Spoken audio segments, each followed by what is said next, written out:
My name is Lisa, and I am 50 years old. 10 years ago, I got married. My husband, Tom, and I lived a happy life. We met on a bus. People say good girls don't talk to strangers, but we did. We liked each other, dated for a year, and then got married. When we married, I was young, happy, and beautiful. I always wanted to lose weight, but I wasn't fat. Tom always said, "Stop your diets. You don't need them." He cared for me, but I didn't understand it. Tom was a simple man. He didn't bring me flowers every day, and he didn't bring me coffee in bed often. He once brought coffee to my bed, but it spilled on my dress. I asked him not to do it again. Tom loved me in his way. He went to work every day, called me from work and said, "Lisa, wear warm clothes. It's cold today." We had 2 sons. Tom taught them to respect me. At first, Tom worked as a builder, then became a manager, and later started his own company. We built a house outside the city. Tom told me not to work and said, "Take care of the house and garden." I planted flowers, grew fruits and vegetables. Our sons grew up, got married, and we had a granddaughter named Emma. Tom loved Emma very much. One day, our older son said he would bring Emma to visit us, but Tom said, "I can't, I will work this weekend." I was surprised and asked, "Why can't you come home in the evening?" Tom said, "Maybe I'll stay at my father's house." His words worried me. Something felt wrong. The next day, I drove to Tom's office, but I didn't see him there. The security guard said he wasn't there. Then I heard the guard's wife whisper, "Poor woman. Everyone knows, but she doesn't." I felt cold. I called Tom and said, "We need to talk." Tom came home. I asked, "Do you have another woman?" Tom said, "Yes." I asked, "Will you leave or should I leave?" Tom said, "I will leave." He packed his things and left. My world fell apart. I cried and felt alone. My sons came to see me, hugged me, and listened to my story. I told them, "Your father left me, but he is still your father. Respect him." Days passed and I felt sad. Nights were the hardest. I couldn't sleep, I lost weight, and I didn't smile. One day my friend Mary came and said, "Lisa, come with me." She took me to a children's hospital. The children there had cancer. They were very sick, but they smiled. Their mothers stayed with them and cared for them. Mary said, "Lisa, look at these women. They have real problems. Your problems are small." That day, I changed. I started helping the children. I found sponsors to pay for their treatment. Helping the children made me happy. I smiled again. 10 years passed and it was Women's Day. I waited for my sons to visit me and then the door opened. It was Tom. Tom looked old and tired. He said, "Lisa, can I stay here?" I said, "This is your house too." Tom sat down and said, "I'm sorry, please forgive me." I didn't know what to say. Mary told me later that Tom's new wife left him. She lied to him and her child was not his. Now I don't know what to do.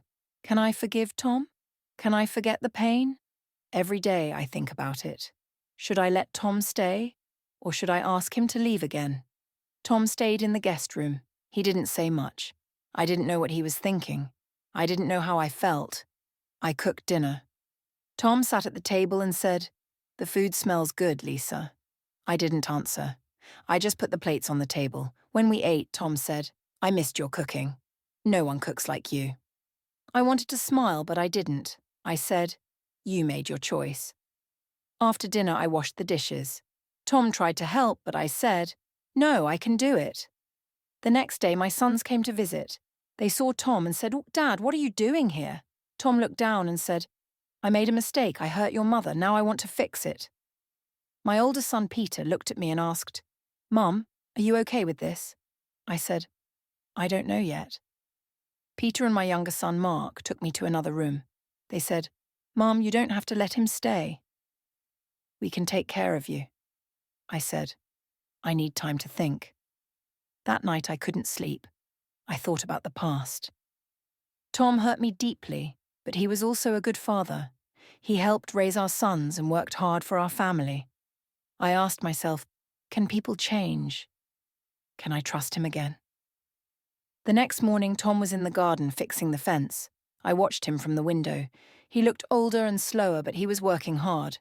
I went outside and said, "Tom, you don't have to do this."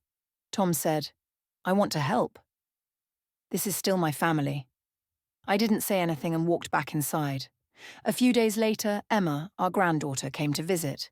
She saw Tom and ran to him, hugging him. "Grandpa," she said. Tom smiled. It was the first time I saw him happy in years. Emma said, "Grandma, Grandpa said he missed me. Can we all go to the park together?" I didn't want to go, but Emma begged me, "Please, Grandma, it will be fun." We went to the park. Emma played on the swings. Tom and I sat on a bench. Tom said, "Thank you for letting me come back, Lisa." I said, "I haven't decided yet." Tom nodded. "I understand. Take your time.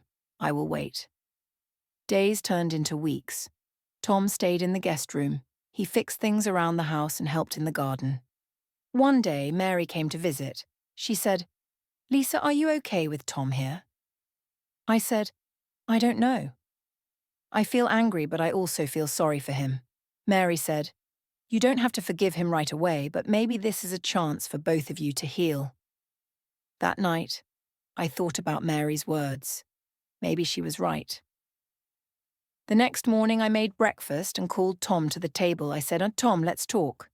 Tom sat down, looking nervous. I said, "I don't know if I can forgive you, but I want to try." Tom's eyes filled with tears. He said, "Thank you, Lisa. I will do everything to make it right." We started spending more time together. We talked about the past. Tom said he was sorry many times.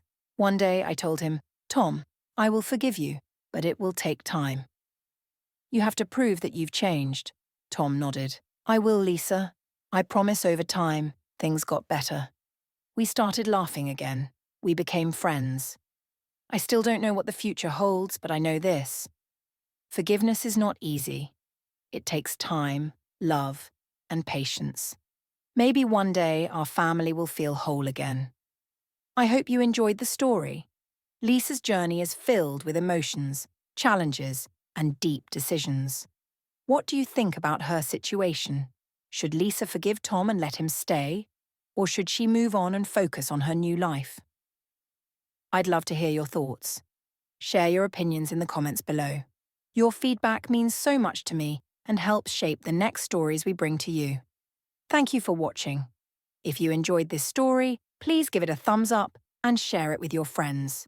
Don't forget to subscribe to our channel for more English stories and lessons. Hit the bell icon to get notified.